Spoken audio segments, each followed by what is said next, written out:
Salam sehat dan bahagia. Kurikulum Merdeka didesain untuk memberikan ruang seluas-luasnya kepada guru dan peserta didik untuk mengekspresikan diri dalam proses belajarnya agar mencapai kebahagiaan dan keselamatan. Saya, Antoni Lavinci, guru SMA Negeri 1 Bosar Maligas, Kabupaten Simalungun, Provinsi Sumatera Utara.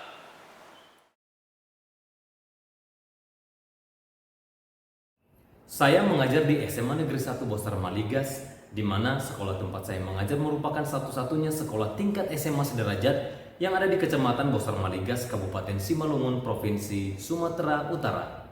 Lokasi yang berada di tengah-tengah perkebunan sawit dan jauh dari hiruk-pikuk perkotaan. Tantangan lainnya adalah akses ke pemukiman masyarakat yang sulit, tidak tersedianya transportasi umum, dan latar belakang ekonomi masyarakat menengah ke bawah. Kementerian Pendidikan, Kebudayaan, Riset dan Teknologi memfasilitasi dan memberikan kesempatan kepada seluruh peserta didik dan siswa untuk dapat mengakses banyak platform layanan pendidikan secara gratis menggunakan satu akun atau single sign-on yang kita kenal dengan akun pembelajaran menggunakan domain belajar.id. Akun ini sangat membantu guru, tenaga kependidikan, dan juga peserta didik untuk dapat mengakses banyak sekali platform pembelajaran secara gratis. Jadi, sangat disayangkan jika fasilitas ini tidak dipergunakan dengan baik. Pertanyaannya, seperti apa penggunaannya dan bagaimana cara menggunakannya, serta siapa yang mendampingi peserta didik untuk menggunakannya?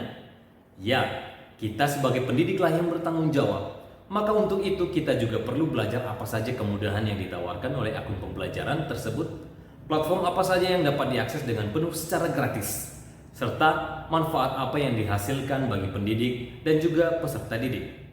Kurikulum Merdeka tentu semakin mendukung pembelajaran abad 21 dengan desain yang lebih merdeka kepada guru untuk menerapkan pembelajaran yang berpusat dan berpihak pada peserta didik.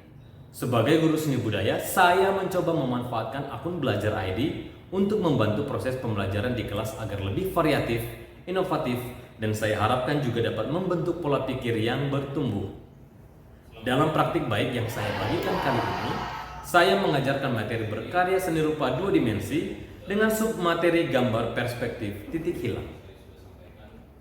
Dalam tahapan persiapan, saya merancang media pembelajaran interaktif yang terintegrasi dengan penggunaan teknologi informasi komunikasi. Menggunakan beberapa platform yang tentunya sudah saya sesuaikan dengan karakter peserta didik dan juga karakter dari materi yang ingin saya sampaikan. Penggunaan teknologi dalam pembelajaran tentunya membutuhkan dukungan yang baik, mulai dari perangkat keras dan perangkat lunak, yang juga dibantu dengan akses jaringan internet yang baik. Dukungan tersebut terlebih dahulu dipastikan ketersediaannya, agar media pembelajaran yang telah didesain dapat dipergunakan dengan baik dan efisien. Pada proses pembelajaran, seperti biasa, saya melaksanakan sintaks yang ada pada RPP dan modul ajar yang telah saya siapkan sebelumnya. Mulai dari kegiatan awal yang meliputi apersepsi, penyampaian tujuan pembelajaran, pemberian pertanyaan pemantik, hingga penjelasan pemahaman bermakna. Sebelum menggunakan perangkat komputer, saya memastikan bahwa semua siswa sudah login dengan akun Belajar ID yang sebelumnya sudah diaktifkan untuk semua peserta didik. Saya kemudian mengajak peserta didik untuk mengakses media pembelajaran interaktif menggunakan platform Quizzes yang menampilkan pertanyaan pemantik dan juga pemahaman bermakna. Platform ini juga saya gunakan untuk melaksanakan asesmen diagnostik kognitif untuk melihat kompetensi prasyarat yang dimiliki peserta didik, agar kemudian dapat saya pergunakan untuk merancang strategi dan mengatur ritme pembelajaran. Pada kegiatan inti, saya memberikan kesempatan kepada siswa untuk mengakses media pembelajaran berbasis virtual reality yang telah saya rancang sebelumnya menggunakan aplikasi Milea Lab, agar mereka dapat melihat dengan detail secara visual bagaimana contoh dan penerapan dari materi perspektif titik hilang dalam kehidupan sehari. Setelah itu, siswa kemudian saya arahkan untuk mengakses platform Jamboard, salah satu platform dalam Google Workspace Education, di mana saya telah menyediakan materi ajar di dalamnya.